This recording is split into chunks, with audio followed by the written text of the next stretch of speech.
Hello, hello, Taurus Collective. Kamusta po kayong lahat? Ako po ito si James from James Tarot PH.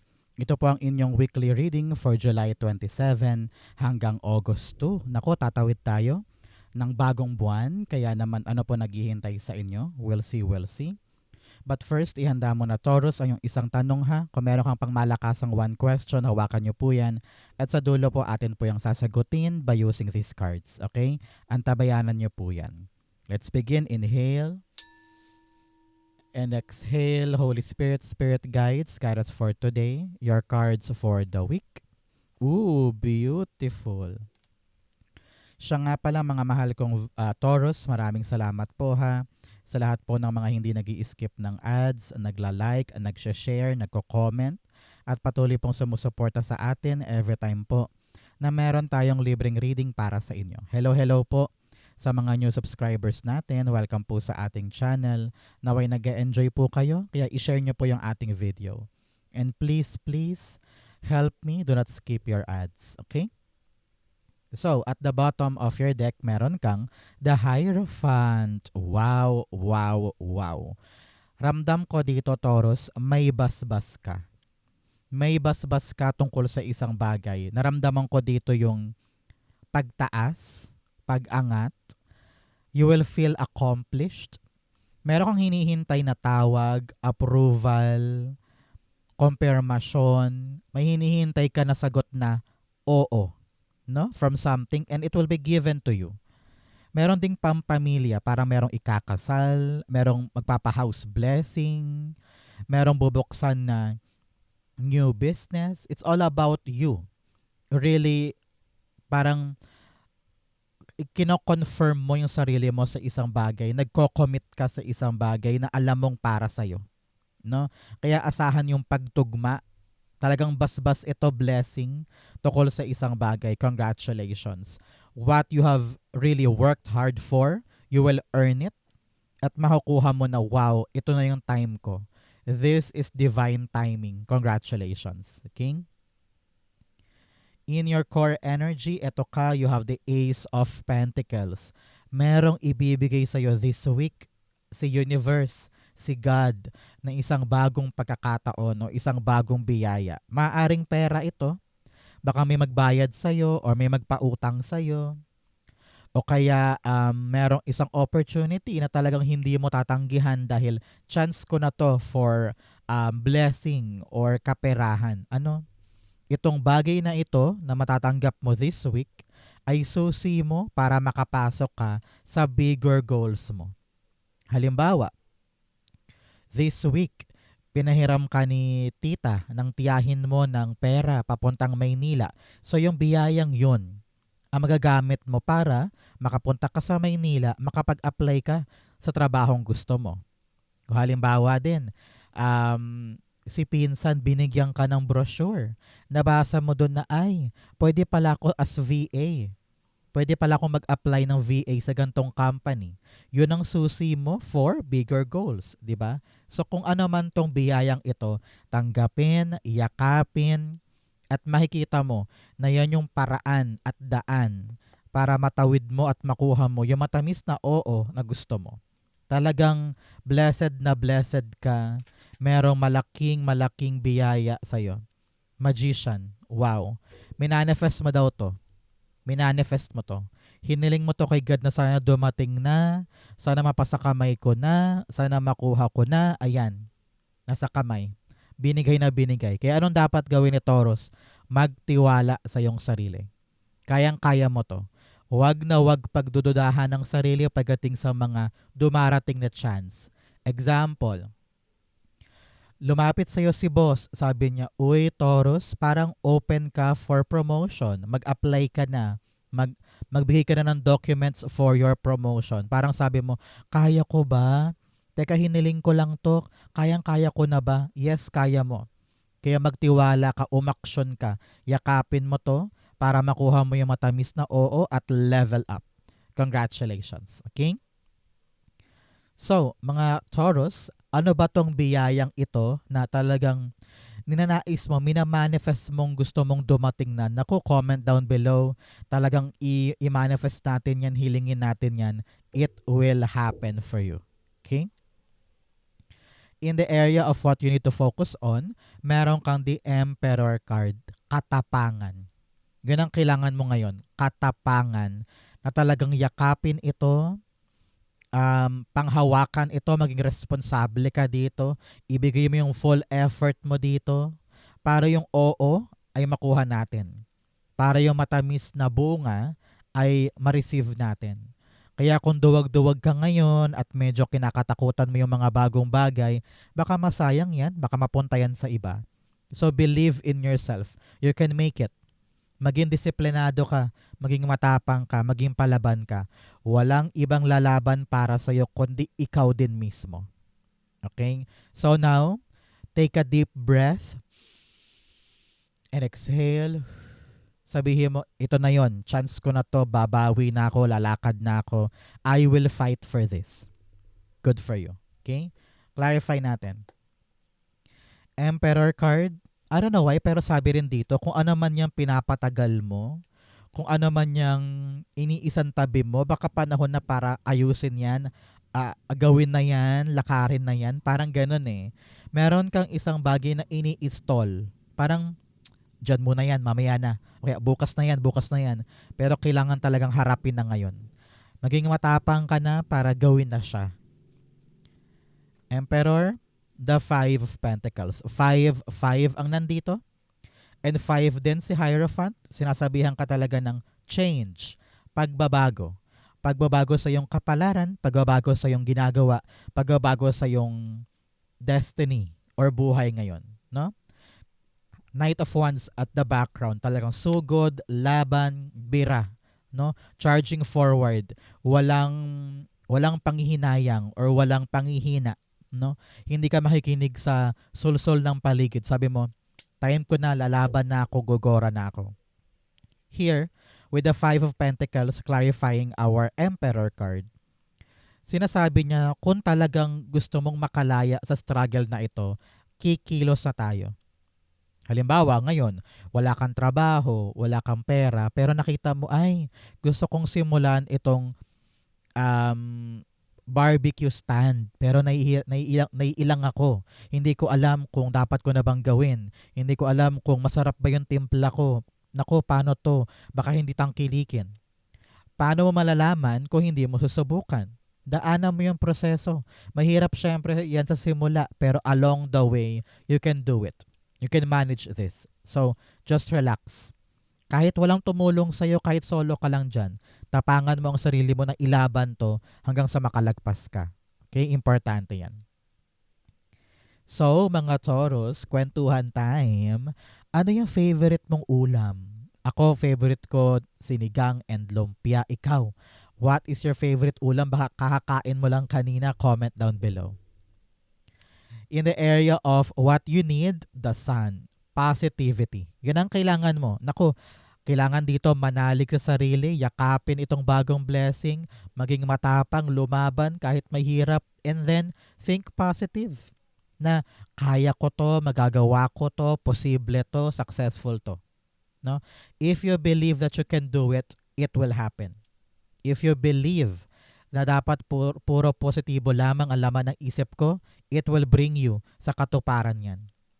Manalig, magtiwala, and then maging positibo lamang. Dahil walang puwang sa iyo ngayon, Taurus, yung bang sobrang nega. Yung wala pa mang nangyayari, puro catastrophizing na. Halimbawa, mag-a-apply ka sa gantong trabaho bukas, pero iniisip mo agad na, ay naku, baka malate ako, ay naku, baka pangit yung damit ko, ay baka masungit yung HR, ay baka maraming nakapila na puro magaganda at gwapo na taga-university, wag na nga lang. Marami ka nang naisip na nega na hindi naman talaga mangyayari. Sa panahon to for you to really rise up to the occasion and tell yourself, naku, kahit anong daanan ko dyan, kaya ko yan. Because I know I can make it. Yung ganun man lang mindset magpapanalo sa'yo. Okay? The Sun card, clarifying natin. Ikaw to ha, Taurus, the Hierophant, ikaw yan. Napaka-powerful mo this time. no? Kaya kailangan talaga bumira ka na, no? Lapitin ka ng swerte ngayon, lapitin ka ng pagkakataon, kaya make the most out of it. Sun, the Eight of Wands. Wow, sabi dito, merong bibilis.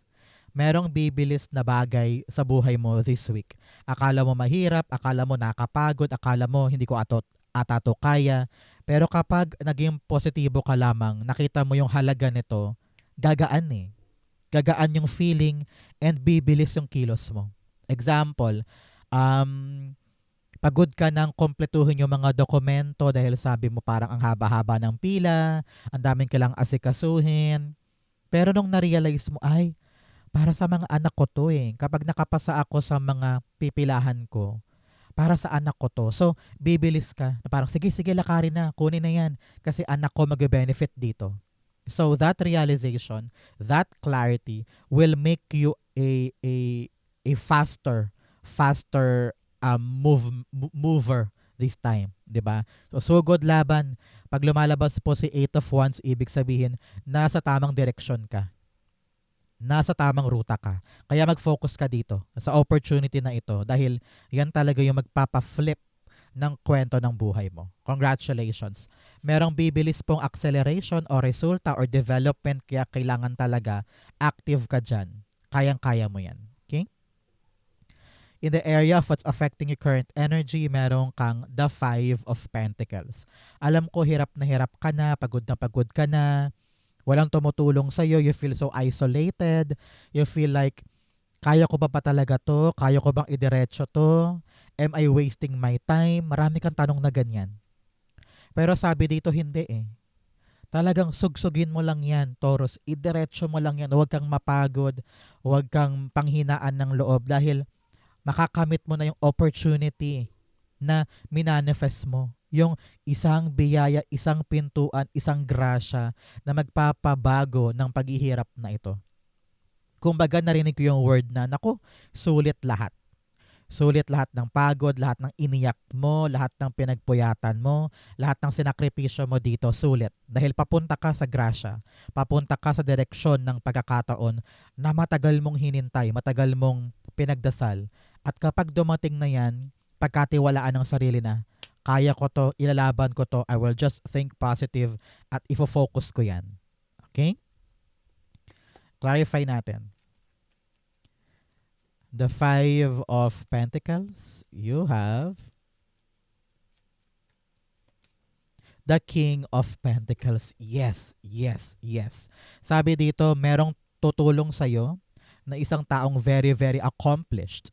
This person ang magpapagaan ng problema. Siya yung magbibigay sa iyo ng alok na ito. Maaring ganyan.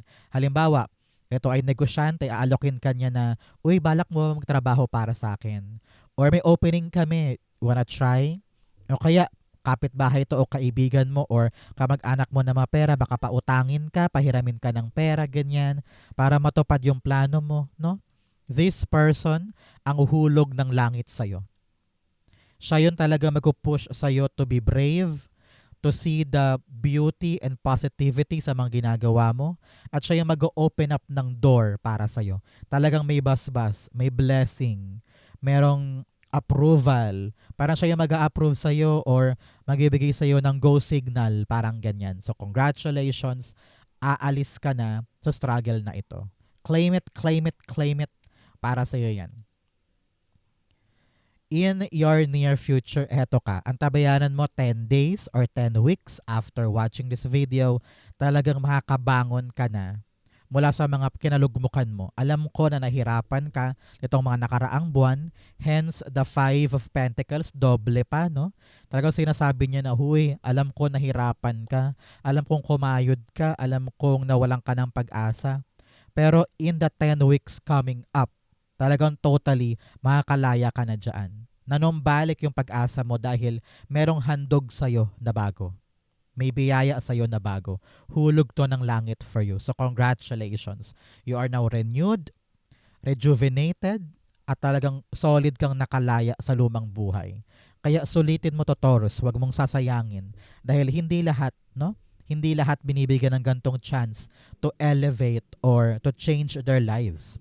So be grateful, be thankful, and ito yung opportunity na hindi mo dapat sirain or palagpasin. Ten of Swords. The Ace of Wands. Yes, talagang sinabi niya meron talagang isang pagkakataon, isang chance, isang opportunity, isang idea, or isang plano na magpapa-excite sa'yo. Sabi mo, ito na yun eh. Ito na yung chance ko para makabangon, makabawi. Gagrab ko na. So, Ace of Wands, out with the old, in with the new. May bagong bagay, bagong chance, bagong opportunity na magpapalaya sa'yo sa hikahos o pagbagsak na ito. Kaya bangon, bangon, bangon, ilaban mo to. This is something new, something big that can change your life. Okay? Sabi ko nga, may basbas. Meron talagang darating para sa'yo, kaya huwag mo sayangin ito. Okay? In your challenge, meron kang the King of Wands. Alam mo, merong tao sa buhay mo, whether kapatid mo yan na lalaki, tatay, o katrabaho, na medyo pinagpipilitan niya yung kanya. Napaka-stubborn niya, napakatigas ang ulo niya. And very din siya spontaneous, na parang pag gusto niya. Kaya ikaw parang nahihirapan kang panghawakan siya or i-stay put siya sa isang paniniwala o sa isang aksyon. Na ayaw mo siyang magpadalos-dalos. Ayaw mo siyang um, magkaroon ng pagkakamali. Pero sabi dito, pabayaan mo siya. No? Let that person learn his lesson. Kung sino man tong male figure sa buhay mo, let him do his thing para matutunan niya yung dapat niyang matutunan sa buhay. No? But for others, para sa ibang Taurus dyan, ang challenge sa'yo this week ay manalig sa iyong plano. Manalig sa iyong aksyon, sa iyong mga dapat gawin. Maaring panghinaan ka ngayong linggong ito, depende sa sasabihin ng ibang tao. No? Kaya huwag ka nang makinig sa opinion ng iba at ipaglaban mo yang sa'yo. Paalabin mo yang nasa puso mo na kaya ko to, magagawa ko to, hindi na ako makikinig pa sa judgment ng iba. So kung ikaw yung tipong taong madaling panghinaan kapag sinabihan na, uy, wag na lang, wag mo gawin yan. Hindi ka magaling dyan, hindi ka marunong dyan. Kailangan baguhin mo yan para manalo ka ngayon. Okay? King of Wands. Meron ka palang King and Queen here, telling you na kung meron kang asawa, or partner, or lover, kailangan kausapin yan. Magkaintindihan kayo sa mga balak yung gawin. Ramdam ko dito na yung isa gusto nang lumaban sa isang opportunity, pero yung isa parang ayaw. Kaya kailangan pag-usapan ninyo yan para meron kayong solid na tulungan para makaabante. King of Wands, the Temperance card. Yes, magpasensya ka ngayon. Panahon to para magtiyaga, magsumikap, magtiis, at talagang kayanin mo yung proseso hanggang sa magawa mo yung plano mo. Hindi pwede dito yung bigla-bigla na lang susuko o magko-quit or aatras or matatakot, di ba? Fight. Ipakita mo kay universe na kaya mo tong pagtiyagaan, pagtiisan hanggang sa maganap. Tulad din ng sabi ko kanina, yung isang Taurus dyan na medyo may lalaking figure sa buhay mo na ang tigas-tigas ang ulo, ang hirap pakisamahan, ang hirap panghawakan. Naku, magpasensya ka na lamang dahil wala kang mapapala kung lalabanan mo siya ng puwersa, di ba? Intindihin mo and stay cool para magawa nyo yung plano nyo all together. Okay? In your fortune, meron kang the Queen of Wands. Ngayong linggong ito, manunumbalik yung tiwala mo sa iyong sarili. Na kaya ko to, I can do this, I can achieve this. Siguro nga ito yung bigay ni God. Dahil may basbas at nakita mong wow, binigay nga, wow, ito na nga yun. Parang unti-unti lumalakas yung loob mo na uy, may backer ako sa langit, binibigyan ako ng basbas, kayang-kaya ko to. Nanunumbalik yung lakas ng loob na kaya ko to, gagawin ko to, so good na. At napaka-sociable mo rin this week. Parang you will meet with friends, family reunion or school reunion or meron kang presentation, parang mawawala yung takot mo na humarap sa ibang tao. And you will just trust your own self, walang insecurity, and you will just do what you need to do. Napaka-adventurous mo rin this week. Na kung ano yung balak mong gawin, gagawin mo talaga. No? Congratulations. Queen of Wands, meron kang the Queen of Cups. Uy, sabi dito yung tawag ng puso, talaga namang susunggaban mo. Hindi ka na katulad dati na parang alam mo naman sa puso mo noon kung ano yung dapat gawin, pero ayaw mong gumalaw. Pero ngayon sabi mo, i-honor ko na yung naramdaman ko, i-honor ko na kung saan ako masaya, kung saan ako maligaya, doon ako pupunta. You will fill your cup. Tingnan mo naman yung cup niya. Punong-puno ng tubig, di ba? So ganun ka din. Pupunuin mo yung, ng kaligayahan yung puso mo. And you will stop at nothing. You will listen to no one. At sabi mo, ito yung pangarap ko, ito yung gusto ko, ito yung magpapaligaya sa akin, gagawin ko. Congratulations. In your divine, meron kang strength card. Magpakatatag and also relax ka lang. Kung ano man yung mga problemang yan, kayang-kaya mo yung panghawakan. Tingnan mo siya. Hawak-hawak niya sa bibig yung lion. Ibig sabihin, kayang-kaya niyang paamuhin kung ano man yung nasa harapan mo. So, trust, believe, it will be given to you. Kung ano man yung kakaharapin mong problema doon, naku, yakang-yaka mo yan. Sisiw lang yan. Kaya, relax ka lang. Three of Swords. Huwag mong hayaan na makaapekto sa'yo yung mga nakaraan mo. Nakaraang heartbreak, nakaraang problema, nakaraang pagkabokya, nakaraang mga struggles. Huwag mong hayaang mag-define yan ng pagkatao mo. Lagi mong isipin na kaya kong kumawala dito at harapin lahat ng mga dapat kong harapin ngayon. So be brave, be strong. Do not let your past hold you back. Okay? Outcome mo yan, bigyan mo na kita ng fortune cards. You have dog far away. A distant friend is thinking of you. Meron daw pong kaibigan na dapat mong kausapin. Bonding time kayo para makagaan sa buhay.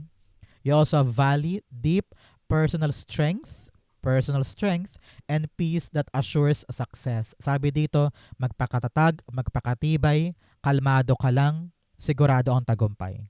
Okay? You also have moon, changes in your life. Meron daw po mga pagbabagong magaganap ngayon, kaya be excited.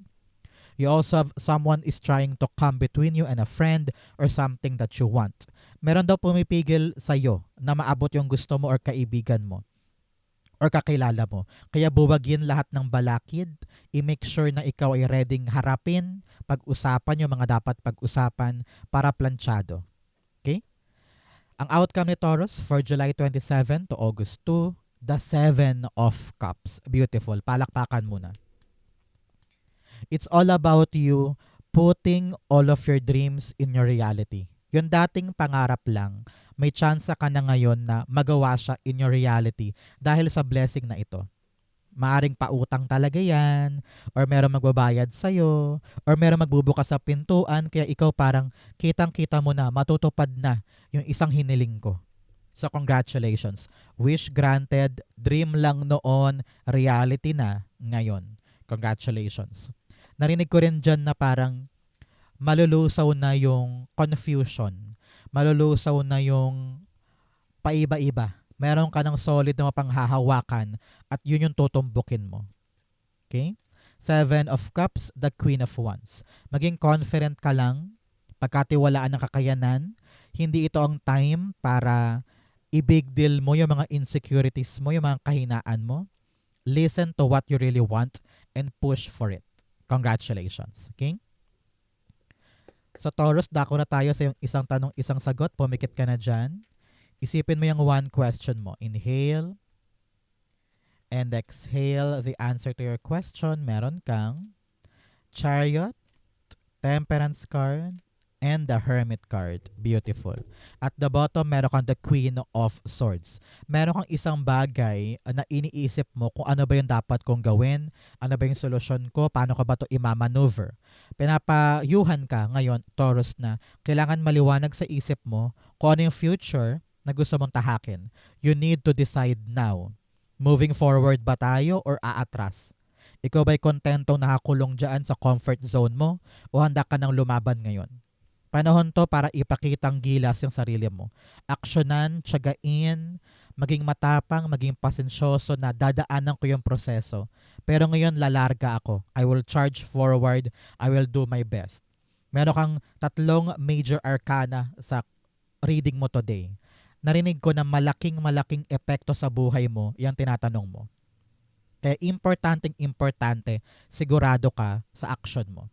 Na malinaw sa'yo kung ano yung purpose, papatunguhan at dahilan para dito. Kapag malinaw yan, tayo, kilos, decide, panindigan yung choice mo dahil panahon na talaga to for you to come out of your shell, to shine, no? Maabot mo yung mga hinahanap mo, makuha mo yung mga questions mo at maging fulfilled ka na. Kaya sugod, laban, tiyaga at talagang you will reap what you have sown and you will get what you want. Shine, time na for you to shine. Kaya bangon, laban, sugod, manindigan. If you're waiting for a yes or no, the answer is yes. Maganda to, malaki to, it will change your life for the better, and maganda yan para sa future mo. Ito yung panahon na kikilos ka na para sa isang konkretong future. Congratulations. Yes, yes, yes for you. Congrats po. So, mga Taurus, yan po yung isang tanong, isang sagot ninyo. Ganon din po ang yung July 27 to August 2. Sa po kayo nakaresonate, comment below. Basahin ko po yan. Thank you, Holy Spirit, Spirit Guides, for the clarity for today. Thank you po, mga mahal kong Taurus, for watching hanggang dulo. I love you. This has been James for James Tardo PH. God bless everybody.